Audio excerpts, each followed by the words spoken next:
जी जो रखे मसालों को हर समय फ्रेश गोल्डी मसाले। नमस्कार, देवभूमि के दंगल में आप सभी का स्वागत है। मैं हूं आपके साथ गरिमा वाजपेयी। आज बात करेंगे राजनीति न करे विपक्ष, एसआईआर होगा सख्त की।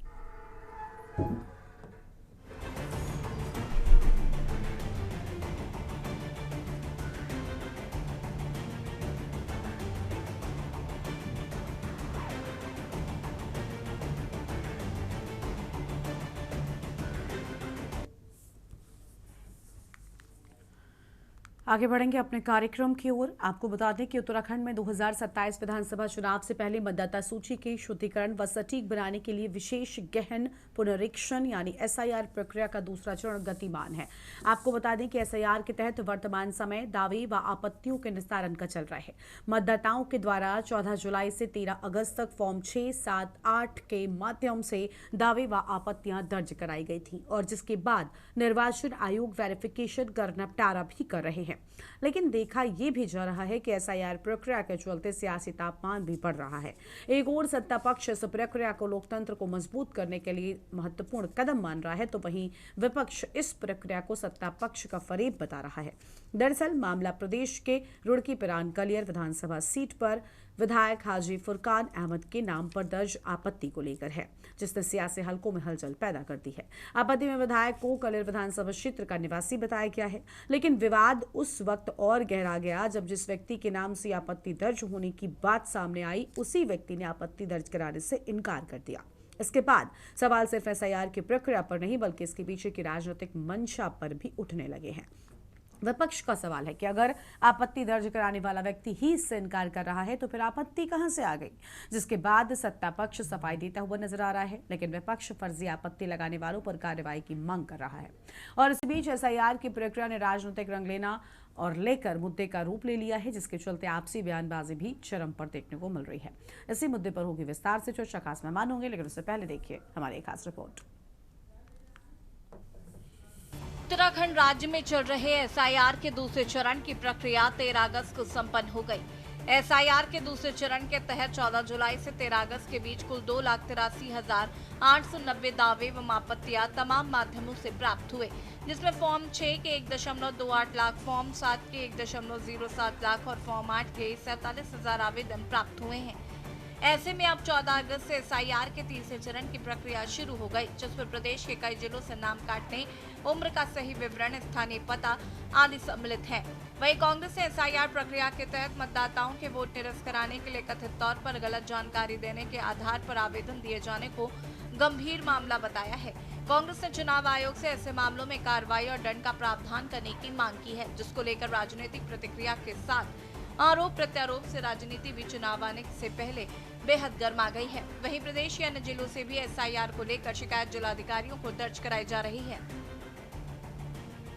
ये प्रतिनिधि मंडल जो आया था, इसके द्वारा मुख्यतः ये मुद्दा उठाया गया कि बल्क में ऑब्जेक्शंस रेज किए गए हैं। एसआईआर में इस समय दावे आपत्ति का समय चल रहा है और उन्हें यह आश्वस्त किया गया है कि जनप्रतिनिधित्व कानून और जो निर्वाचक रजिस्ट्रीकरण नियमावली है और ईसीआई का मैनुअल है, उसमें रिवीजन के लिए जो विधि व्यवस्था दी गई है, जो procedure laid down by rules है, हमारे ईआरओज उसी के दायरे में रह के काम कर रहे हैं। और मकसद ये है कि कोई भी पात्र मतदाता सूची में जुड़ने से न रह जाए और कोई भी अपात्र मतदाता सूची में न जुड़ने पाए। कि एसआईआर को लेकर सत्ताधारी दल विभिन्न तरीकों से फरेब करने में जुटा हुआ है। कई बार बेनकाब हो गए, लेकिन बदमाशी की हद ये है कि मानने को तैयार नहीं। अभी आपने परसों ये देखा होगा कि किस प्रकार से शिकायत करने वाले लोगों से जब संपर्क किया गया तो उन्होंने फोन पर अमरेंद्र मिश्र जी से कहा कि हमने कोई शिकायत नहीं की है। अब आज इसी तरह का एक नया मामला फुरकान जी हरिद्वार से लाए हैं, इनके विधानसभा क्षेत्र से लाए हैं। इनका नाम काटने की सिफारिश किसी व्यक्ति ने की है, ये माननीय विधायक है वहां से, और इनका नाम काटने की सिफारिश हुई है कि ये यहाँ नहीं रहते हैं। इस रूप में इनकी सिफारिश काटने की सिफारिश। जब इन्होंने काटने वाले व्यक्ति के पास तक पहुंच बनाई, वहां गए, तो उस व्यक्ति ने कहा कि भाई मैंने कोई शिकायत नहीं की। मैं इस वक्त मौजूद हूँ देहरादून के कांग्रेस भवन में, जहाँ पर हमारे साथ प्रियंका के विधायक मोहम्मद फुरकान अहमद जी हमारे साथ हैं और जिनका नाम वोटर लिस्ट से काटा गया है, ऐसी जानकारी मिल रही है। उनसे ही जानते हैं किस तरह का ये मामला है। सर, आपका नाम जो वोटर लिस्ट से काटने की आपत्ति दी गई है, कैसे देखते हैं? ये हमें पहले ही आशंका थी कि हम बार बार अधिकारी से कह रहे थे कि कुछ लोग फर्जी आपत्ति लगा रहे हैं, तो हमने जिलाधिकारी को, जो ज्वाइंट मजिस्ट्रेट को, सबको पहले भी बार बार कहा। हर मीटिंग में हमने कहा कि काफी लोगों पर आपत्ति, मेरी विधानसभा में लगभग 1700 पर आपत्ति लगी, जिसमें मेरा मानना है कि 100% झूठी लगाई गई है।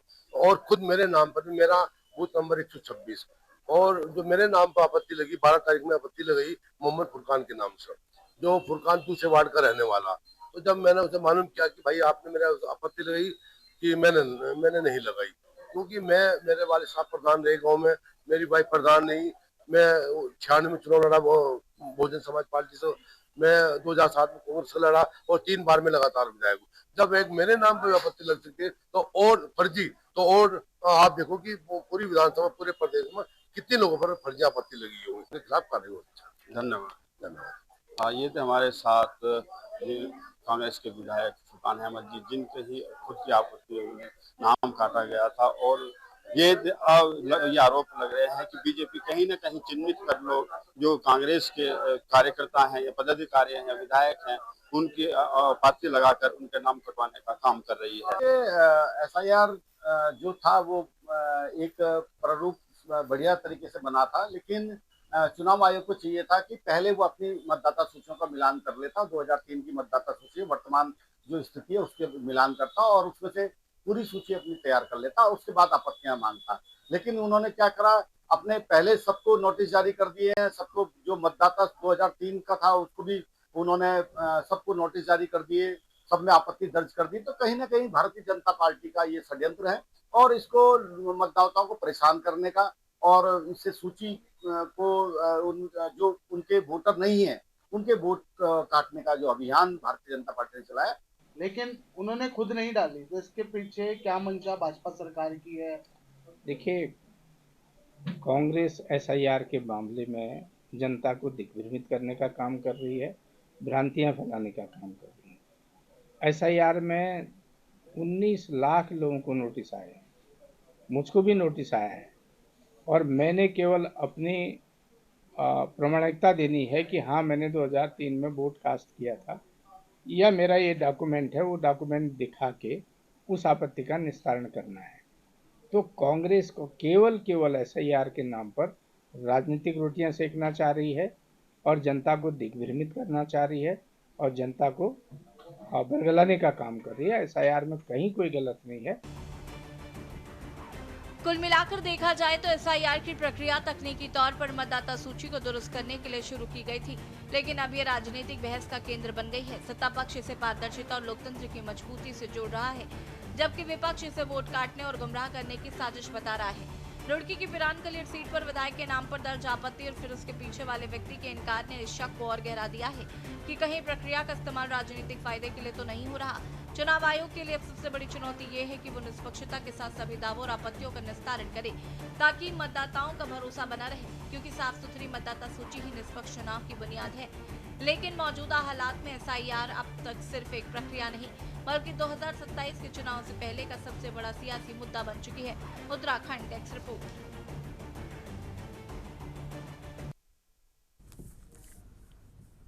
और इसी मुद्दे पर हम विस्तार से करेंगे चर्चा। खास मेहमानों का पैनल हमारे साथ में जुड़ चुका है। RP रतोड़ी जी हैं, वरिष्ठ प्रदेश प्रवक्ता भारतीय जनता पार्टी की ओर से। मनोज सैनी जी हैं, वरिष्ठ नेता कांग्रेस पार्टी की ओर से हमारे साथ में जुड़ रहे हैं।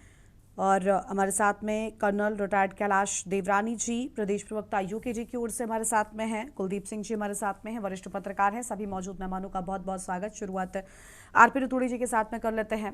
जो SIR का मामला लगातार सामने आ रहा है और ये कहा जा रहा है कि भाई आपत्ति दर्ज कराने वाले को ही आपत्ति नहीं है, तो फिर ये फर्जी शिकायतें और फर्जी आपत्तियों की आखिर भरमार कैसे आ रही है? इसका सच क्या है रतोड़ी साहब? देखिए गरिमा जी, पहले तो SIR कोई पहली बार नहीं हो रही है। ये आजाद भारत में 9वीं बार हो रही है। लेकिन इस बार क्योंकि 7 बार जब कांग्रेस की सरकारें रही है, 7 बार तब हुई है। इनको परेशानी और कुछ नहीं है, इनको बांग्लादेशियों से प्यार था, वो इनके मतदाता थे। अगर वो कट रहे हैं, दूसरा एसआईआर का काम जो मृत व्यक्ति है उसको कटना है, ये छटनी है। अगर कोई आदमी 2 जगह कहीं रजिस्टर्ड है, उसको छटना है। मैं तो पार्षद भी रहा हूं, मुझे भी एक नोटिस आया है, ठीक है, उसका जवाब दे दिया। ये निर्वाचन आयोग का अपना काम है। और कांग्रेस लगातार जो हार का ठीकरा अब इन संस्थाओं पर, चाहे वो चुनाव आयोग हो, चाहे वो आपके विधायिका हो, इन सब पर ठीकरा फोड़ने का काम कर रहे हैं। अब हो सकता है कि सस्ती लोकप्रियता के लिए भाई आपने, क्योंकि तो जांच का विषय है कि किसने डाला किसने नहीं डाला, ये जांच करेगा। एकदम ऐसा नहीं है कि फुरकान साहब का कोई नाम हटा देगा, विधायक रहे। अगर किसी ने डाला है तो जांच होगी ना उसकी कि वो व्यक्ति कौन है। वो कह रहे मैंने फोन किया, भाई इसका मतलब आपको कैसे जानकारी थी कि इस व्यक्ति ने किया? कहीं ऐसा तो नहीं किया सस्ती लोकप्रियता के लिए आपने ही कहीं किसी से झूठा शिकायत दर्ज करा दी हो? क्योंकि बौखलाहट है ना हार की, 99 बार हार चुके हैं और हार के लिए अब संस्थाओं को दोष दे रहे हैं। अरे आप जनता के बीच जाइए, जनता के प्रति अच्छा भाव रखिए, उनको समझाइए, जनता आपके पक्ष में आएगी। ये बहानेबाजी करके कभी ईवीएम लाई कांग्रेस, अब ईवीएम खराब है। अरे भाई आप लाए थे तब वो अच्छी थी, अब वो तो बहानेबाजी करने से लोकतंत्रीय व्यवस्था में आप उन संस्थाओं पर जो आपके कार्यकाल में काम करती थी, अगर उन पर भरोसा नहीं करेगा तो देश की जनता आप पर भरोसा नहीं करेगी। ये निश्चित तौर पर पारदर्शिता से एसआईआर होगा। किसी जो गैर जरूरी तरीके से जोड़े गए होंगे, गलत तरीके से जोड़े होंगे, चाहे वो बांग्लादेशी है या अदर्स कंट्री के लोग हैं, बहुत सारे लोग हैं या डबल भी हैं, उन सब का एसआईआर के माध्यम से। ठीक है, उनकी आवाज नहीं आ पा रही है। मनोज सैनी जी हमारे साथ में, वरिष्ठ नेता कांग्रेस पार्टी की ओर से, बहुत स्वागत सर आपका। ठीक है रतोड़ी साहब, कुछ नेटवर्क की कमी, आपकी आवाज सही तरीके से नहीं आ पा रही, सुन चुके हम आपको। मनोज सैनी जी का रुख कर लेते हैं। मनोज जी, एसआईआर तो कांग्रेस के समय में भी हो चुका है, फिर आपत्ति अब क्यों? अरविंद रतोड़ी साहब का ये कहना, स्थिति स्पष्ट कीजिए। गरिमा जी, मैं भी रतोड़ी साहब को सुन रहा था कि कांग्रेस के समय में 7 बार एसआईआर हुई, तो कभी आपने सुना कि एसआईआर में इतनी जनता परेशान हुई? क्योंकि वो निष्पक्ष और पारदर्शी थी। अब क्या है कि मतलब मोदी कार्यप्रणाली से शिकायत है। हाँ, धामी और मोदी सरकार चुनाव आयोग के कंधे पर बंदूक रखकर इस देश के लोकतंत्र की हत्या करना चाह रही है, जिसे कांग्रेस किसी भी कीमत पर नहीं करने देगी। अब मैं आंकड़ों के साथ बताता हूँ कि भाजपा निर्वाचन आयोग के साथ मिलकर क्या खेल खेल रही है। आप देखिए कि 2024 में हमारे पास थे मैपिंग से पूर्व 84,29,459। मैं आंकड़ों के साथ बैठा हूं, मैं फर्जी और ये जुमलेबाजी और ये जो है ना कोई बयानबाजी नहीं करूंगा। आप देखिए इसमें आप इन्होंने निकाल दिए प्री मैपिंग में, और वैसे इन्होंने निकाले 24,29,000। तो आप 84 में से 24 घटा दीजिए, उसमें से भी 1,07,000 को फॉर्म 7 के जरिए इन्होंने आपत्ति दर्ज कर दी। और गरिमा जी, मैं इसलिए कह रहा हूं कि ये सिर्फ फुरकान अहमद का ही नहीं है, मेरा तो सीधा आरोप है कि जितनी भी आपत्तियां लग रही हैं, जितने फॉर्म 7 पे आपत्तियां लग रही हैं, वो सब भाजपा के कार्यालयों से जारी हो रहे हैं। और इनके जो पेड कर्मचारी हैं, मैं भाजपा के कार्यकर्ता नहीं है यहाँ पर, अब पेड जो कर्मचारी हैं वो जाकर बीएलओ को, अगर हम बीएलओ के पास बैठे तो एईआरओ के पास जा रहे हैं, एआरओ के पास अगर हम बैठे हैं तो एआरओ के पास जा रहे हैं। तो ये साजिश इनके द्वारा की जा रही है। अब आप देखिए कि जो जिस वार्ड में जानता नहीं है वो दूसरे के बूथ में जाकर आपत्तियां लगा रहा है। मैंने पहले भी कहा, रानीपुर का एक मंडल मंत्री भाजपा का, और उसने प्रिंटेड हुए फॉर्म 7 और उसमें दूसरे का इपिक नंबर डाल के, उसका फोन नंबर डाल के, उसका नाम डालकर उसने 52 आपत्तियां लगाई। आप देखिए, और ये जो आपत्तियां लग रही है, एक विशेष वर्ग को, दलित समाज और मुस्लिम समाज पर ये ज्यादातर आपत्तियां लगाई जा रही है। और हमने इसकी शिकायत लिखित में गरिमा जी आप यकीन मानिए, इसकी गवाही मैं सबूत दे दूंगा। लिखित रूप में हमने जिला निर्वाचन अधिकारी को दिया, हमने एडीएम को दिया, हमने एआरओ को दिया, लेकिन उस व्यक्ति पर जिसने फर्जी आपत्ति लगाई कोई कार्रवाई अभी तक नहीं हुई है। ये 8 दिन पुरानी बात बता रहा हूं। आप देखिएगा कि उधम सिंह नगर में 6000 आपत्ति लगाने वाला एक इंसान, क्या आप ये समझ सकती हैं कि एक इंसान 6000 आदमी भी आपत्ति लगा सकता है? ऐसे ही 1200 मामले ऐसे हैं जिसमें के एक आदमी ने ही आपत्ति लगाई है, 10-10 से ऊपर।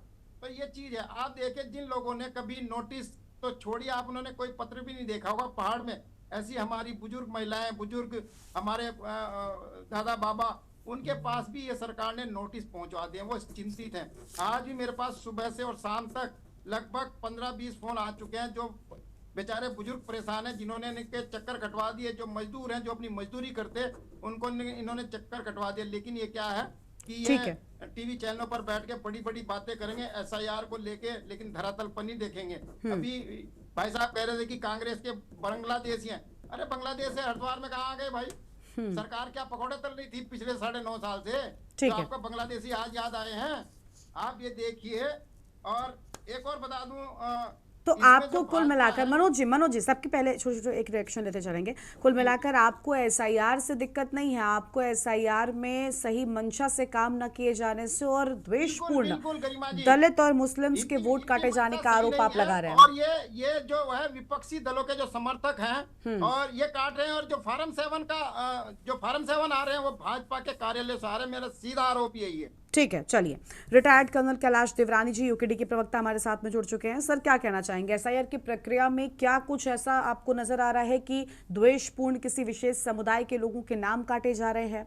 क्योंकि एक सरकार जो सबके साथ सबके विकास की बात करती है, क्या उसमें ये हो रहा है वोट बैंक के चलते? जय हिंद गरिमा जी। देखिए, मैं स्पष्ट रूप से आपको कहना चाहता हूं कि एसआईआर का हम कोई विरोध नहीं कर रहे। हम चाहते हैं कि एसआईआर को जो है हथियार बनाकर उस पर मनमानी ना हो। अब जैसे आपने देखा कि 1,07,000 जो आपत्तियां दर्ज नाम कटाने के लिए हुई है, उसमें जो फोन नंबर दिए गए वाईजैग के, विशाखापट्टनम के, बेंगलोर के, उत्तर प्रदेश के, हरियाणा के, और कई नाम ऐसे हैं जो एक ही नाम से जो है 100 उससे भी अधिक जो है आपत्तियां दर्ज की गई है। तो सवाल ऐसे उसमें इनकी जो मंशा है उसमें प्रश्न चिन्ह तो उठता ही है। देखिए गरिमा जी, दूध का जला छाछ को फूंक फूंक कर पीता है।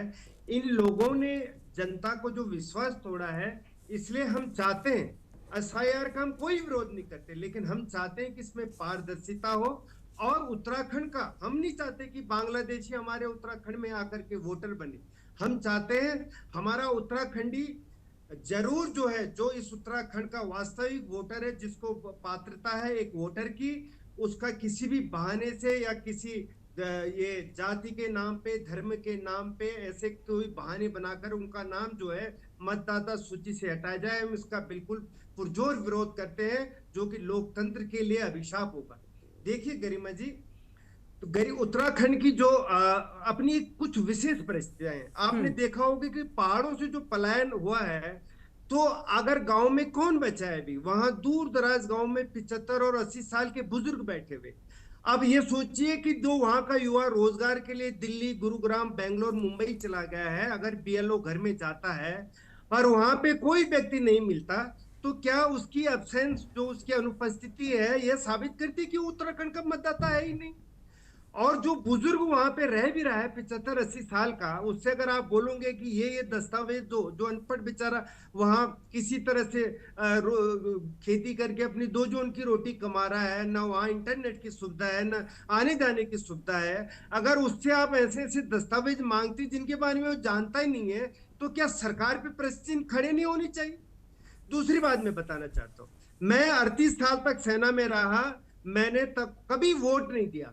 जब रिटायर्ड हुआ तब मुझे वोट देने का मौका मिला।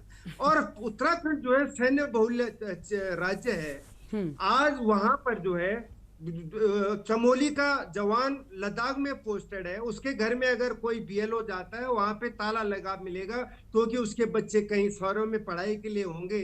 क्या इसका मतलब आप सोचते हैं कि उसका उत्तराखंड में वोट देने का कोई अधिकार नहीं है, आप उसका नाम वोटर लिस्ट से काट देंगे?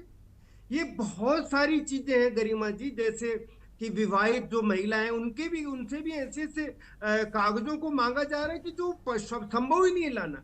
तो कई ऐसी चीजें हैं कि जो बहुत बड़ा प्रश्न चिन्ह जो है सरकार पर और ये चुनाव आयोग पर खड़ा करते हैं। देखिए अभी हाल ही में लगभग 20,27,000 वेरिफिकेशन के नोटिस जारी करने का दावा जो है सरकार ने किया। मैं बताता हूं, मैं कहना चाहता हूं इस सरकार से कि अगर आपने, ठीक है, आपको लगता है कि आपने इतने सारे वेरिफिकेशन भेजे हैं तो आप स्पष्ट रूप से बताएं उसको कि कितने उसमें फर्जी नाम आपने हटाए हैं और कितने जो है वास्तव जो जेन्युइन मतदाता थे वो उसमें निकले। इस तरह के सिर्फ नोटिस देकर आप ये दिखाना चाहते हैं कि एसआईआर बिल्कुल ईमानदारी के साथ चल रहा है, तो मैं उसको कतई नहीं मंजूर करता, कतई नहीं हम इसको मानते हैं। एक चीज और मैं बताना चाहता हूँ, उत्तराखंड जो चुनाव आयोग का काम है कि विधानसभा वार जो है पारदर्शी डेटा जारी करे ताकि आरोप और जो वास्तविकता है जो दोनों ही जनता के सामने प्रस्तुत की जा सके। ठीक है सर, लौटती हूँ मैं आपके पास में। कुलदीप सिंह जी हमारे साथ में, वरिष्ठ पत्रकार हैं। बहुत स्वागत सर आपका। सर, वो सरकार जो सबके साथ सबके विकास की बात करती है, जो ये कहती है कि मुस्लिम भी हमारे साथ हैं और हमें वोट कर रहे हैं, हम उनके लिए भी, हम उनकी भी सरकार हैं, हम उनके भी मुख्यमंत्री हैं, इस तरीके के बयान बीजेपी के अलग अलग मुख्यमंत्रियों के द्वारा दिए गए हैं। क्या ये वाकई राजनीतिक फायदे के लिए किया जा रहा है कि द्वेषपूर्ण, जैसा कि आरोप अभी मनोज जी ने कहा कि दलित और मुस्लिमों के वोट टारगेट करके काटे जा रहे हैं और उन्हें उनके एड ऑन्स नहीं हो रहे हैं बल्कि जो हैं उन्हें सिर्फ काट दिया जा रहा है? अगर ऐसा है तो मुझे लगता है इन समुदाय के लोगों को भी विशेष रूप से शिकायत करनी चाहिए। और फाइनल सूची में आपके पास अब तो वो प्रक्रिया है कि ऑनलाइन माध्यम से भी आप खुद सब कुछ कर सकते हैं। ऐसा भी नहीं है कि हम मान सकते हैं, चलिए बीएलओ को लेकर भी ये आरोप लगे थे और ये मुद्दा उठा था कि भाई बीजेपी के लोगों को बनाया जा रहा है, सही तरीके से काम नहीं हो रहा। लेकिन मुझे लगता है कि सारी प्रक्रिया ऑनलाइन भी है जिससे सभी लोग अपने सारा फॉर्म भर सकते हैं, सब कुछ कर सकते हैं। तो फिर ये आरोप कितना ठीक है, इसकी सच्चाई क्या है?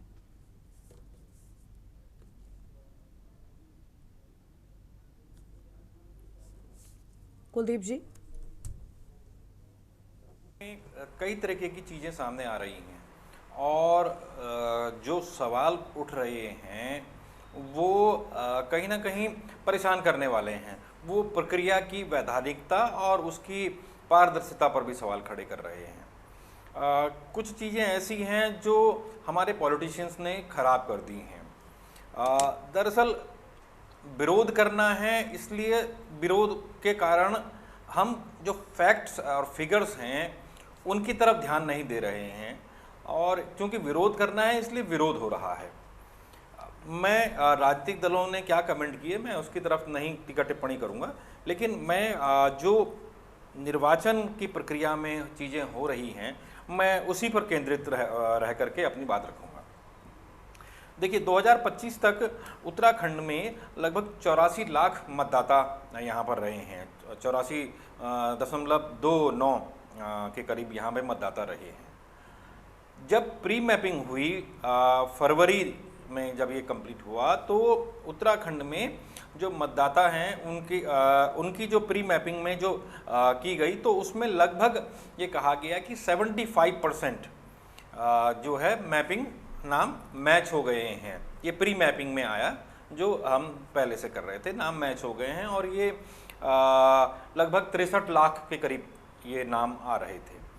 तो अगर हम इस आंकड़े को देखें तो इस हिसाब से 63 लाख अगर मतदाता प्री मैपिंग में मिले तो इसका मतलब ये है कि सीधे सीधे 21 लाख मतदाता, यानी कि 84 लाख से अगर हम 63 लाख को घटाएंगे तो 21 लाख मतदाताओं की मैपिंग नहीं हुई। अब इसके बाद जो स्थिति आई कि जब एसआईआर प्रॉपर तरीके से उसका गजट नोटिफिकेशन हुआ और गजट नोटिफिकेशन होने के बाद जब एसआईआर प्रक्रिया की गई तो जो एसआईआर प्रक्रिया हुई तो उसके अनुसार 14 जुलाई 2026 को लगभग 5,26,000 मतदाता जो हैं ऐसे निकल करके आए जो अनमैप्ड थे, यानी कि जिनकी मैपिंग नहीं हुई, जो नहीं मिल पाएगी हैं नहीं हैं चीज़ें क्या हुई, ठीक है। और इसका इसमें एक बड़ा अंतर ये देखने को मिला कि निर्वाचन, उत्तराखंड निर्वाचन जो बात कह रहा था कि हमने प्री मैपिंग की है ताकि जब एसआईआर का गजट नोटिफिकेशन हो और जब मैपिंग इसकी प्रॉपर तरीके से की जाए तो चीज़ें ऑर्डर में आ सके, व्यवस्था में आ सकें और मतदाताओं को, जनता को परेशानी ना हो, चीज़ें ठीक हो सकें। तो एक बड़ा सवाल ये खड़ा होता है कि जब प्री मैपिंग में 21 लाख मतदाताओं की मैपिंग नहीं हुई थी तो ऐसा क्या हुआ कि एसआईआर की मैपिंग में ये 21 लाख मतदाता सिर्फ 5,26,000 रह गए। यानी कि अगर हम इसको घटाएं तो लगभग 16 लाख मतदाताओं की मैपिंग हो गई और जो ये अपने 5,26,000 मतदाता थे ये इससे बाहर हो गए। इस आंकड़े को जब हमने टैली किया तो ये देखा कि इसमें कई मतदाता ऐसे थे जिनमें कुछ 4-4.5 लाख के करीब मतदाता शिफ्ट हो गए, जो निर्वाचन का कहना है। 1.25 लाख के करीब मतदाता जो है इनकी मृत्यु हो गई थी, ठीक है। और लगभग 1.6 लाख मतदाता जो हैं इनके घर नहीं मिले। तो ये कुछ आंकड़ा इस तरीके का 7.5 लाख के करीब का ये आंकड़ा गया।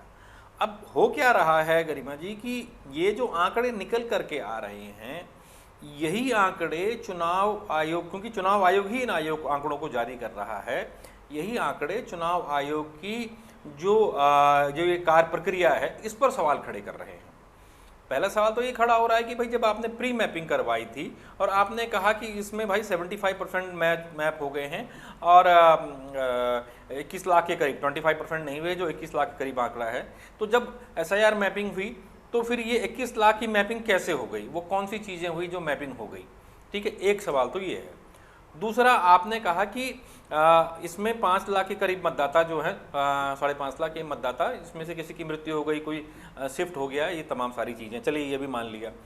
अब सवाल ये खड़ा होता है कि जो 19 लाख नोटिस आपने जारी किए हैं वो किन चीज़ों को लेकर के हैं, ठीक है। तो ठीक, नाम करेक्शन है, ओके, नाम करेक्शन मान लिया। अब नाम करेक्शन को लेकर के भी जो उलझने हैं वो बड़ी उलझने ये हैं कि एक बड़ा सवाल ये उठता है कि जब एसआईआर की मैपिंग हो रही थी और चुनाव आयोग ये कह रहा था कि हमने एंड्रॉयड पे, मोबाइल फ़ोन पे एक सॉफ्टवेयर अपडेट किया हुआ है, एक ऐप है जिसके थ्रू बीएलओ जो हैं वो मैपिंग कर रहे हैं। तो सवाल ये उठता है कि जब बीएलओ वहाँ पर मैपिंग कर रहे थे और वो आपसे फॉर्म भी भरवा रहे थे तो उसी समय नाम की जो त्रुटियाँ थी क्या वो वहीं पर ठीक नहीं करवाई जा सकती थी? क्योंकि ये बहुत बड़ा कोई मसला नहीं था, नाम की त्रुटि थी, मात्राओं का होगा, किसी के उसमें कोई नाम डबल बार आ गया होगा या छोटा नाम रह गया।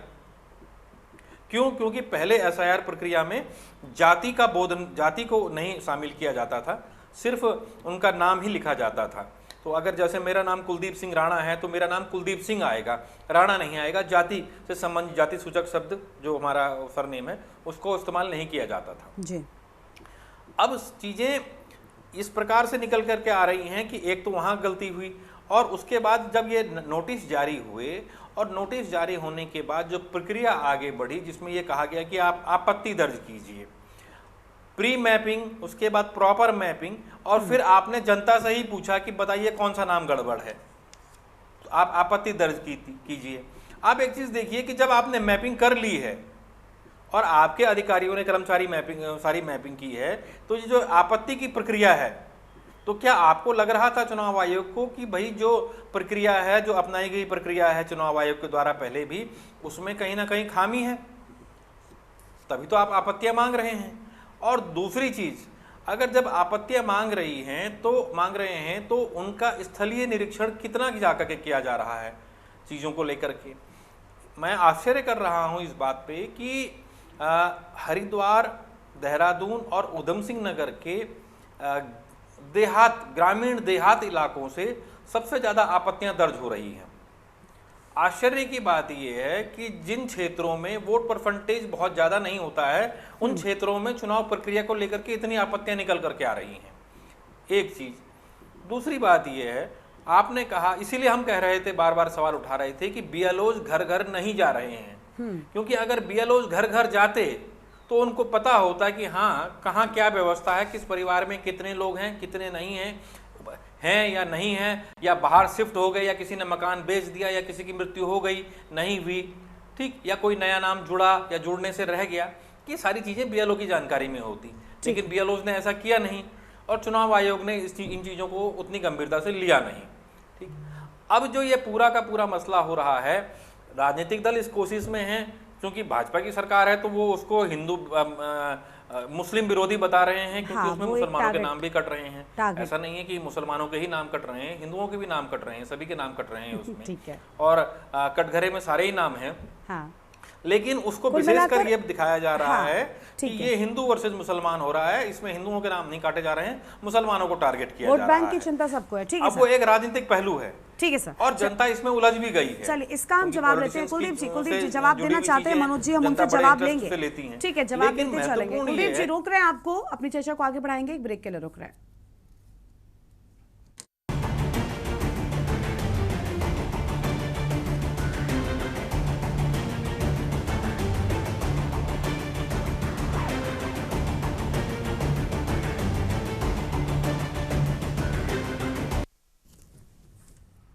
ब्रेक के बाद देवभूमि के दंगल में आप सभी का स्वागत है। खास मेहमान हमारे साथ में लगातार बने हुए। कुलदीप जी, आपकी बात पूरी हो चुकी है, अन्य मेहमानों को हम जोड़ते चलते हैं। ठीक है कुलदीप जी आएंगे हम आपके पास में। नेता कांग्रेस से मनोज सैनी जी कुछ कहना चाह रहे थे। मनोज जी, वोट बैंक की चिंता सबको है, क्या यही वजह है कि ये प्रिटेंड करने की या दिखाने की कोशिश की जा रही है? वोट यहाँ राजनीति की बात नहीं है, वोट की बात नहीं है। मैं कुछ हद तक कुलदीप भाई ने जो बताया है वो आंकड़े मेरे पास भी हैं। मैंने पहले भी कहा है कि मुस्लिम और दलितों को ये जो भाजपा है, भाजपा के कार्यकर्ता है, भाजपा के नेता, वो टारगेट कर रहे हैं। मैंने खाली मुस्लिमों की बात नहीं की, क्या हिंदू मुस्लिम ये हम नहीं करने चाहते, लेकिन जो टारगेट है वो हिंदू और मुस्लिम है। इन्होंने आंकड़े सही दिए हैं और ये आंकड़े थोड़े से मैं आपको बता दूं कि जो इनके आंकड़े हैं वो आप देखिए कि 19 लाख तो विसंगति के हो गए और 5.25 लाख जो अनमैपिंग हो गई, तो 24 लाख तो इन्होंने वैसे ही हटा दिए। अब आप ये देखिए, तो अब जो इनको 1.07 जिसको फार्म 7 के जरिए ये आपत्ति लगाई गई है, वो आपत्ति भाजपा के कार्यालयों से प्रिंट होकर लगाई जा रही है विभिन्न नामों से, और वो आदमी मौजूद नहीं है। मजे की बात देखिए, दिलचस्प बात यह है कि वो आदमी मौजूद नहीं है।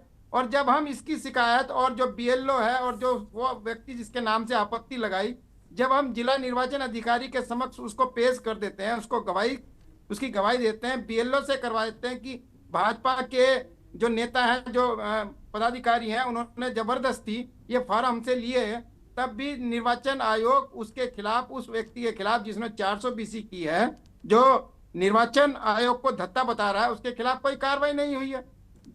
गरिमा जी, बात यह है कि मैं पहले ही कह रहा हूं कि भाजपा सरकार निर्वाचन आयोग के कंधे पर बंदूक रखकर इस देश के लोकतंत्र की हत्या करने का प्रयास कर रहा है। और वो विपक्षी दलों के जो समर्थक हैं, मैं कुलदीप भाई जी की बात नहीं कर रहा, जो विपक्षी दलों के समर्थक हैं, उनको उनके वोट काटने के लिए इन्होंने जो पेड कार्यकर्ता हैं वो लगाए हुए हैं। अच्छा, ठीक है, चलिए आरपी रतूड़ी जी, पेड कार्यकर्ता लगाए गए हैं। और बड़ी बात है कि देखिए अभी वोट देखिए कुल मिलाकर सबके नाम काटे जा रहे हैं, वर्ष पत्रकार ने कहा, लेकिन इस प्रक्रिया को इतना जटिल क्यों बनाया गया कि ये मौका विपक्ष को मिल सके कि वो आप पर एक गंभीर आरोप दलित और मुस्लिमों के वोट काटने का लगा सकें?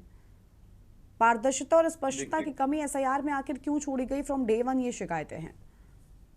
कोई शिकायत नहीं है, जो प्रक्रिया है बिल्कुल पारदर्शी है और आदरणीय कुलदीप जी ने बिल्कुल सुंदर तरीके से समझाने का प्रयास किया।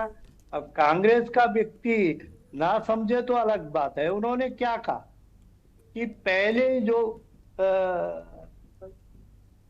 पहली स्टेज में जो एसआईआर हुई तो उसमें 61 लाख लोग मैपिंग हुई है। उत्तराखंड में आपने देखा होगा कि नई विधानसभाओं का परिसीमन हुआ और उन विधानसभाओं के नंबर भी बदले और वो मैपिंग नहीं हो पाई। लोगों ने उसको फिर कहा, जैसे हमारे देहरादून में था वो नेहरू कॉलोनी और ये सब जो है डोईवाला में था, नई विधानसभा रायपुर बनी, वो कट गया। जब मैं, क्योंकि 2003 में धर्मपुर में था, तब वो डोईवाला में था, मेरे को भी नोटिस आया कि वो मैपिंग नहीं हो रही है। हमने उसका नंबर दिया कि ये डोईवाला में था, ये नंबर था, अब ये रायपुर में ठीक हो गया। ये केवल अनर्गल बयानबाजी करके ये पॉपुलरिटी चाहते हैं, और अब ये वोटों से नहीं, अब ये जातियों में बांटना चाहते हैं। जो पार्टी कभी कहती थी न जात पर न पात पर, वो मोहर लगेगी हाथ पर, वो अब इतनी बौखला गई है कि अब वो अनुसूचित जाति पर जिसका राष्ट्रीय अध्यक्ष अपने आप को अनुसूचित जाति का कहता हो, तो उस पर दूसरे लोग कैसे भरोसा। तो इसमें क्या बुराई है? आप ये कह रहे हैं कि राष्ट्रीय अध्यक्ष कहता है। आरपी रतूड़ी जी, अगर कोई आपको नहीं देना चाह रहा, सुनना हमको नहीं चाह रहा। ठीक है रतूड़ी साहब, रतूड़ी जी, अरे आरपी रतूड़ी जी, देखिए अगर कोई किसी भी जाति का है और वो बता रहा है तो इसमें आपत्ति क्या हो सकती है? प्रधानमंत्री खुद बताते हैं मैं तेल की हूं, मैं ओबीसी हूं। चलिए मनोज जी, अब उनको बोलने दीजिए, फिर मैं आपसे ले लूंगी जवाब। आरपी साहब बीच में क्यों बड़बड़ करते हो? ठीक है, प्लीज मनोज जी, प्लीज इतना धैर्य रखो। ठीक है, आप बोलिए। इतना बौखलाहट क्यों है? वोट नहीं दे रही जनता, वो तो दिख रही है आपकी बौखलाहट दिख रही है। अरे मनोज जी और प्लीज रतूड़ी साहब, आप लोग आपस में बातचीत मत कीजिए सर, प्लीज। मनोज जी कोई कमेंट्री नहीं सर, प्लीज। आरपी साहब आप कंटिन्यू करिए। देखिए गरिमा जी, अगर ये हमारे राष्ट्रीय अध्यक्ष पर कमेंट करेंगे तो मैं इनको बता देना चाहता हूँ कि वही मोदी है जो अपने आप को कभी ओबीसी बताता है, कभी पठान का बच्चा बताता है। ये इनको जवाब देना जरूरी है। मुझे शौक नहीं है। वो पार्टी थी। ठीक है मनोज जी, अब आप बोल चुके हैं ना। Manoj ji please time waste मत कीजिए। और रतूड़ी साहब, अरे रतूड़ी साहब सर, आप वरिष्ठ प्रवक्ता हैं सर, प्लीज कम से कम आप भी बड़प्पन दिखाइए और मुद्दे पर आइए सर, मुद्दे पर आइए प्लीज, इस पर कोई चर्चा नहीं करनी है। देखिए गरिमा जी, मैं अपनी जगह पर हूँ, वही बीच में बोल रहे हैं। हाँ ठीक है, अब छोड़िए इस बातचीत को, आइए मुद्दे पर आइए। हाँ उनकी आवाज म्यूट करा करो। चलिए आप जब कोई आदमी बीच में इस तरह करता है तो ये आपका काम हो ना, उनको बंद कर दो। बोलिए सर, बोलिए। मेरा ये कहना है कि सरकार जो है ये भाजपा की सरकार है, ये सबका साथ सबका विकास की बात करती है। ये कोई मुस्लिम के लिए प्रधानमंत्री आवास अलग छोड़ नहीं रही। ये उनको 5 लाख का जो बीमा है, स्वास्थ्य बीमा, उनके अलग नहीं है। जाके मुस्लिमों में पता करो ना। इनको बौखलाहट ये है कि मुस्लिम भी अब भाजपा को पसंद कर रहे हैं, तो इनके पास ना एससी बचा, न इनके पास ओबीसी बचा। ओबीसी खा गया बेचारा अखिलेश, एससी खा गए मायावती, इनके पास तो झुंझुनू है। अब इन्होंने ये बांटने का काम उत्तराखंड में शुरू कर दिया। उत्तराखंड में देश प्रेमी है, फौजी है, सैनिक है, राष्ट्र प्रेमी लोग हैं, और ये राष्ट्र के साथ कोई गद्दारी नहीं करते। जो राष्ट्र के साथ खड़ा होगा उसके साथ ये लोग खड़े हैं। और भाजपा का हमारा माननीय प्रधानमंत्री जी हो, चाहे हमारे मुख्यमंत्री जी हो, हमारे ये देश के साथ खड़े हैं, लोग इनके साथ खड़े। और पारदर्शिता से हमारी जो निर्वाचन आयोग है बिल्कुल पारदर्शी से करेगी। लेकिन जो मृत व्यक्ति होगा, जो आदमी डबल जिसका इनरोल होगा, वो सब काटे जाएंगे। और इनको बांग्लादेशी पसंद है, वो हिंदुस्तान क्या उत्तराखंड में कभी बर्दाश्त नहीं किए जाएंगे। सवाल जाति का नहीं है, सवाल हिंदुस्तान का और उत्तराखंडी का है। ठीक है, चलिए लौटते हैं आपके पास में। कैलाश जी, कुल मिलाकर पारदर्शिता को लेकर जो सवाल उठ रहे हैं उसको दूर करने की कोई बात नहीं की जा रही है, और वो इसके पहले अन्य राज्यों में भी था, अभी उत्तराखंड में भी है। और आपत्ति वाला मामला जो उत्तराखंड में सामने आया, अभी दूसरे चरण में होने की बात सामने आई है, आपत्ति लगाने वाला खुद इनकार कर रहा है, बावजूद इसके उस आपत्ति पर बहस हो रही है, सियासत हो रही है। ये एक जबरदस्ती का मुद्दा बनाने का प्रयास आपको नजर नहीं आता? देखिए गरिमा जी, मैं यही तो बोल रहा हूँ कि प्रत्यक्षम किम प्रमाणम। आपने देखा कि 1,07,000 जो आपत्तियां हैं, जब उनपे जो नंबर, टेलीफोन नंबर दिए गए, बात होती है तो कोई बोलता मैं बेंगलोर से बोल रहा हूँ, कोई विशाखापट्टनम से बोल रहा है, कोई हरियाणा से, उत्तर प्रदेश से बोल रहा है। तो मीन्स कहीं ना कहीं तो दाल में काला, कुछ तो काला है ना, ये पूरी दाल ही काली है, कुछ तो है ना, प्रश्न तो लगता है उसमें। तो अगर इस तरह से ये बेईमानी अगर हो रही है तो प्रश्न उठता है, और कैसे विश्वास करें फिर हम इन पर। अगर इस तरह की बातें देखिए, इन्होंने दिखाया था 8,26,000 जो है ASDD श्रेणी में, अब्सेंट, शिफ्टेड, डेड और डुप्लीकेट श्रेणी में। अब मैं जो आपको बताना चाह रहा था कि भाई BLO घर में जाता है, फौजी पोस्टेड है लद्दाख में, उसके बच्चे देहरादून में पढ़ाई के लिए गए हुए हैं, उसके घर में ताला लगा हुआ है, उसको आपने शिफ्टेड दिखा दिया, क्या उसका उत्तराखंड का उसको मत देने का अधिकार नहीं है? आपने कैसे उसका नाम जो है डिलीट कर दिया है? इस पे भी तो मनन करने की जरूरत है। कैसे कर्नल साहब, 4,80,000 जब दरवाजा बंद होगा तो उसका कैसे करेंगे भाई? ठीक है, दरवाजा बंद होगा तो कैसे BLO में नाम है 1,60,000 रतोड़ी साहब, रतोड़ी जी, हाँ उनको बोलने दीजिए। आपने बोला तो मैंने कुछ नहीं बोला। आप इसलिए प्रश्न साहब, आप पढ़े लिखे हैं, एक फौजी हैं, आप तथ्यों पर ताला लगा होगा, BLO कैसे करेगा? बात कर रहा हूँ, आपको तथ्यों की बात कर रहा हूँ। आप गांव में कितना गए अभी तक? गांव में हर पार्टी का गांव में आपने खाली उत्तराखंड में बुजुर्गों को रहने के योग्य छोड़ा है। गांव का आम जनमानस उत्तराखंड से पलायन कर रहा है, उसके पीछे कौन जिम्मेदार है? भारतीय जनता पार्टी आप जैसे चाटुकार जिम्मेदार है। रतोड़ी साहब भाई एक एक करके बोलिए आप लोग प्लीज। अरे रतोड़ी साहब अभी आप कह रहे थे कि इनको म्यूट कर दिया करिए। नहीं, अभी आप कह रहे थे कि उनको म्यूट कर दिया करिए, अब आप खुद बीच में बोल रहे हैं। तो थोड़ा इंतजार कर लीजिए ना रतोड़ी साहब, थोड़ा इंतजार कर लीजिए प्लीज सर। चलिए सर प्लीज थोड़ा इंतजार कर लीजिए, अपनी बारी आने पर बोलेगा। कैलाश जी आप कंप्लीट करिए, फिर कुलदीप जी का रिएक्शन लेंगे। हाँ, सबसे दुर्भाग्य की बात यही है गरिमा जी कि इनके अंदर सत्ता की मदहोशी इतनी छा चुकी है कि न तो ये सच को एक्सेप्ट करना चाहते हैं और न ये वास्तव में जो कमी है उनको दूर करना चाहते हैं। SR के नाम पे वो इन्होंने धर्म के नाम पे, जाति के नाम पे वोट बैंक काटने का काम कर रहे हैं। जहां इनको लगता है कि भारतीय जनता पार्टी इस तरह से आपने कहा मैंने 36 साल नहीं दिया, तो आप फिर भारत के नागरिक कैसे रहे भाई? 36 साल पोस्टल बैलेट पे आपने वोट नहीं किया, जबकि हर नहीं किया, ये सच है। और आप किसी भी सैनिक से पूछ सकते हैं इस सेना में सर्विस के दौरान उसका वोटर कार्ड बना ही नहीं। अपनी गलती को उदाहरण आप मानने को तैयार नहीं है। आप लोगों ने देहरादून में करके दिल्ली के हुक्मरानों की चैनल पर मान रहे हो। चलिए आप दोनों ही लोग शांत हो जाइए सर, आप दोनों ही लोग शांत हो जाइए प्लीज। कैलाश जी आप रुक जाइए, कैलाश जी प्लीज आप रुक जाइए। और रतोड़ी साहब अरे रतोड़ी साहब देखिए, अगर कोई बात किसी और के लिए कही जाती है ना तो पहले उसे खुद के ऊपर लागू करना भी होता है। अभी आप कह रहे थे कि बीच में नहीं बोलना चाहिए, म्यूट कर देना चाहिए, आप सब कर सकती हैं, आपको भी म्यूट कर दें। अरे भाई पोस्टल बैलेट पे क्यों नहीं वोट करा इन्होंने? तो काउंटर करने के लिए समय अपनी बारी का इंतजार करेंगे ना। पोस्टर बैलेट आप कहते थे, काउंटर करने के लिए आप इंतजार करेंगे ना कि आप कभी भी मन होगा आप लोग बीच में बोलने लग जाएंगे। प्लीज आप लोग शांत रहिए प्लीज। रतोड़ी साहब बीच में दोबारा मत बोलेगा, बहुत गलत बात है ये। चलिए हो गया रतोड़ी साहब, हो गया आपका, हो गया ठीक है। नहीं तो आप तो बहुत हिटलर भाई हैं। चलिए मनोज जी आप लोग आपस में कृपया करके इस तरीके से लड़ने मत बैठ जाया करिए। चलिए दोनों ही लोग शांत हो जाइए, दोनों ही लोग शांत हो जाइए प्लीज। कुलदीप जी ठीक है, प्लीज दोनों को म्यूट कर दीजिए, प्लीज दोनों को म्यूट कर दीजिए, प्लीज दोनों लोगों को म्यूट कर दीजिए। सभी लोग वरिष्ठ प्रवक्ता हैं, मैं सबका जब परिचय देती हूँ तो वरिष्ठ प्रदेश प्रवक्ता, वरिष्ठ नेता, मैं क्या बोलूं आप लोगों को, मैं क्या बोलूं आप लोगों को। आप लोगों का ये व्यवहार टीवी पर आप लोगों के बारे में ही दिखाता है कि आप लोग किस तरीके से बात कर रहे हैं एक दूसरे से।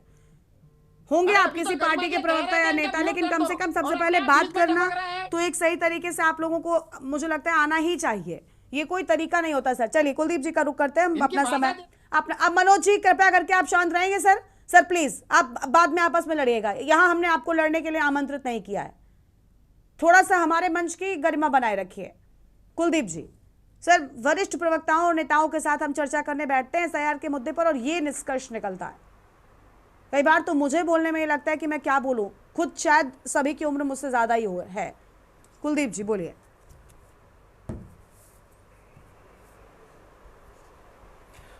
देखिए गरिमा जी, नेताओं की बड़ी जिम्मेदारी होती है कि वो समाज का मार्गदर्शन करें। एक बहुत बुजुर्ग नेता हुए हैं उत्तराखंड से हुए हैं और देश के बड़े नेताओं में उनका नाम शुमार रहा है पंडित नारायण दत्त तिवारी। पंडित नारायण दत्त तिवारी मैं उनके कार्यकाल में, मुझे देहरादून में मैं आया और मुझे पत्रकारिता करने का अवसर मिला अपने शुरुआती समय में। तो तिवारी जी अक्सर एक बात कहते थे अधिकारियों से कि राजनेताओं का काम चुनाव लड़ करके सिर्फ सरकार बनाना नहीं है, समाज निर्माण भी उनकी भूमिका है। तो हमारे पॉलिटिशियंस को चाहिए कि वो समाज के निर्माण में भी अपनी भूमिका निभाएं और कम से कम एक आदर्श उदाहरण पेश करें। और जिस तरह से चीज़ें निकल करके आती हैं, राजनीति में क्रिटिसाइज होना चाहिए और क्यों बिल्कुल होना चाहिए, विरोध होना चाहिए। आप विपक्ष में हैं लेकिन वो तार्किक होना चाहिए। विरोध करना है इसलिए विरोध नहीं करना चाहिए, तार्किक होना चाहिए, बात रखनी चाहिए और उन विषयों में जनता को भी लगे कि हाँ भाई हमारा नेता समझदार है, वो बिंदु रख रहा है, वो इन चीज़ों को रख रहा है और वो उन चीज़ों को लेकर के समझे। और हो सकता है कि कई समाधान यहीं से निकल जाएं, लेकिन अमूमन ऐसा नहीं होता है और यही कारण है कि राजनीति का स्तर जो दिन प्रतिदिन गिरता जा रहा है चीज़ें। लेकिन खैर मैं यहाँ किसी को ज्ञान देने तो नहीं आया हूँ, ये चीज़ें हम देखते हैं समाज में। हाँ। लेकिन उत्तराखंड की SIR प्रक्रिया में जो चीज़ें निकल करके आ रही हैं वो जरूर चौंकाने वाली हैं और इसमें निर्वाचन को चीज़ें ज़रूर स्पष्ट करनी चाहिए। जो सवाल खड़े हो रहे हैं वो SIR की प्रक्रिया पर भी सवालिया निशान है और चुनाव आयोग की पारदर्शिता पर भी एक सवाल खड़ा कर रहे हैं। ठीक है, तो निर्वाचन को चाहिए कि वो चुनाव आयोग की पारदर्शिता को बरकरार रखते हुए इस प्रकार की जो घटनाएं हैं, क्योंकि आम आदमी ये सोचता है, आम नागरिक ये सोचता है कि अगर फलाने विधायक का या फलाने मंत्री जी का या फलाने अधिकारी का, नौकरशाह अधिकारी का उसको नोटिस आ गया तो मैं किस खेत की मूली हूँ। ठीक है, मेरा तो कोई माई बाप नहीं है और वहाँ से उसके मन में शंकाएं जागती हैं। ठीक, तो ऐसे मामले में चाहिए कि अगर इस तरह की चीज़ें हैं वो नज़ीर बने और उनको पहले सुधारा जाए। हो सकता है कि इस प्रकार के मामले बड़ी संख्या में जो निकल करके आ रहे हों, उनमें से आधे से ज़्यादा का समाधान तो इन्हीं वजह से हो जाए कि अगर आपने एक घटना का समाधान कर लिया। लेकिन हो क्या रहा है कि दोनों एक दूसरे पर आरोप लगा रहे हैं। उत्तराखंड के दोनों राजनीतिक दल, सत्ता पक्ष भाजपा कांग्रेस पे आरोप लगा रही है, कांग्रेस भाजपा पे आरोप लगा रही है। जबकि बड़ी बात यह है कि BLA 1 और BLA 2 दोनों के दोनों राजनीतिक दलों के भी वहाँ पर कार्यकर्ता मौजूद रहे हैं और रहते भी हैं। और अगर नहीं रह रहे हैं तो ये राजनीतिक दलों को सोचना चाहिए कि ये चीज़ें क्यों हो रही हैं और वहाँ से जो रिपोर्ट निकल करके आ रही है क्यों। आज चलिए कांग्रेस के विधायक हैं तो उन्होंने आकर के पार्टी मुख्यालय पर प्रेस कॉन्फ्रेंस करी, वो इस मुद्दे को सामने लेकर के आए। हो सकता है कि उनके क्षेत्र में ऐसे न जाने कितने लोग हो जो प्रेस कॉन्फ्रेंस नहीं कर सकते हैं। ठीक है, और जो BLOs को लेकर का रवैया है वो भी कहीं ना कहीं कुछ BLOs का तो बड़ा ही चिंताजनक है। आपके पास दस्तावेज हैं, आप दस्तावेज प्रस्तुत कीजिए, लेकिन BLOs उन दस्तावेजों को लेकर के भी सवाल खड़े कर रहे हैं। अभी मैं देख रहा था उधम सिंह नगर में एक बुजुर्ग व्यक्ति, उनको 4 से 5 बार बुला दिया दस्तावेज को लेकर के और हर बार कहा कि ये नहीं ये नहीं ये नहीं, उन्होंने झुंझला करके वहीं कागज फाड़ दिए। ठीक है, तो इससे किसका नुकसान हुआ? इससे उस व्यक्ति के मन में, उस भारत के नागरिक के मन में अपने देश की सरकारों, अपने देश के लोकतंत्र, अपने देश की चुनाव व्यवस्था और अपने देश के निर्वाचन आयोग, इन तमाम लोगों के प्रति जो उसके मन में भाव होना चाहिए था वो खराब हो गया। वो शायद ही भविष्य में कभी अपना मतदान करें। तो इस तरह की घटनाएं ना घटें, लोकतंत्र पे लोगों का विश्वास बढ़े, इसके लिए चाहिए, निर्वाचन को भी चाहिए कि वो आ करके सिर्फ इसलिए नहीं कि उसको प्रेस कॉन्फ्रेंस करनी है या अखबारों में अपना आंकड़ा देना है, इसलिए नहीं, बल्कि उसके पास अगर कोई समस्याएं पहुंच रही हैं BLOs के माध्यम से, डिस्ट्रिक्ट कोऑर्डिनेटर के माध्यम से या जिला निर्वाचन अधिकारी के माध्यम से, तो उनका समाधान भी प्रस्तुत करे साथ साथ में और चीज़ों का निपटारा होता जाए। अन्यथा चीज़ें इसी प्रकार से नकारात्मक होती जाएंगी और हम जिस तरह से मैदानी क्षेत्रों में जो देख रहे हैं, क्योंकि वो एक चीज बन गई है ना, भाजपा पर आरोप होता है हिंदूवादी राजनीति का, कांग्रेस पर आरोप होता है मुसलमानों को साथ लेकर के चलने का, कुल मिलाकर और उसी यही को चीज जो है ना, continue कर यही रहे हैं। राजनीतिक जो लकीर है, आर्य मनोज जी, ये फिर आर्य समाज को तोड़ रही है। ठीक है सर, जल्दी से एक वो समाज को तोड़ रही है। समय बहुत तो हमें इन चीजों से बच करके ठीक है, जो निर्वाचन की प्रक्रिया है, जो मतदान की प्रक्रिया है, अनम्यूट कीजिए, जो पहले SIR की अनम्यूट प्रक्रिया है, कीजिए उस पर मनोज बात करनी चाहिए, उस पर बात रखना चाहिए। और आप देखिए, जब मैपिंग के दौरान 5.5 लाख वोट हटाए गए और फिर 19 लाख को विसंगति के नोटिस मिले, उसके बाद भी आप ये देखिए कि 1.07 लाख फॉर्म 7 आए। और मेरा फिर से आपत्ति है, अगर हम जनता के मुद्दों को नहीं उठाएंगे तो विपक्ष क्या यहाँ पर घास छीलने के लिए आया? विपक्ष का काम है जनता के मुद्दों को उठाना। आपने अभी बताया कि एक व्यक्ति 5 चक्कर काट चुका। कुलदीप भाई, हरिद्वार में ऐसे सैकड़ों किस्से मैं आपको दिखा दूंगा, क्योंकि मैं उस जगह खुद मौजूद रहता हूँ। मेरे मन में पीड़ा है, मैं कोई एसी में बैठ के नहीं करता हूँ। मेरे मन में पीड़ा है कि असंख्य लोग जो बुजुर्ग हैं, जिनकी उम्र 70 से 80 साल है, उनको BLA और क्या नाम उसका जो AERO है, वो चक्कर पे चक्कर कटा रहे हैं। और अभी ये बात कर रहे थे कि वो प्रमाण पत्र दे दे। आप ये देखिए, आधार कार्ड जिसके आप पासपोर्ट बनाने जाएंगे या बैंक में खाता खुलवाने जाएंगे तो आधार कार्ड मस्ट है, लेकिन निर्वाचन आयोग आधार कार्ड को भी नहीं मान रहा है। तो ये क्या बताता है कि क्या ये साजिश नहीं है कि आम आदमी जो गरीब है, जो तबका है, जो विपक्ष के समर्थक है, उनके वोट काटने का ये साजिश है SIR के माध्यम से। और विरोध के जरिए विरोध नहीं हो रहा, जनता की आवाज उठाना विपक्ष का काम है, जो हम बखूबी अपना कर रहे हैं। ठीक है, चलिए, कुल मिलाकर SIR की प्रक्रिया को लेकर जो सवाल उठ रहे हैं, मुझे लग रहा है कि इन सवालों के जवाब सत्ता पक्ष को स्पष्ट करने चाहिए। पारदर्शिता को लेकर अगर सवाल उठ रहे हैं तो वो और बेहतर की जा सकती है, ताकि विपक्ष को ये मौका ना दिया जाए कि वो बार बार SIR पर कई सारे सवाल उठाएं, क्योंकि इससे जनता के मन में भी एक भ्रम पैदा होता है। देवभूमि के दंगल में इतना ही। तमाम बड़ी खबरों के लिए आप देखते रहिए न्यूज़ इंडिया। नमस्कार। गोल्डी मसाले लाए हैं फ्रेश लॉक टेक्नोलॉजी, जो रखे मसाले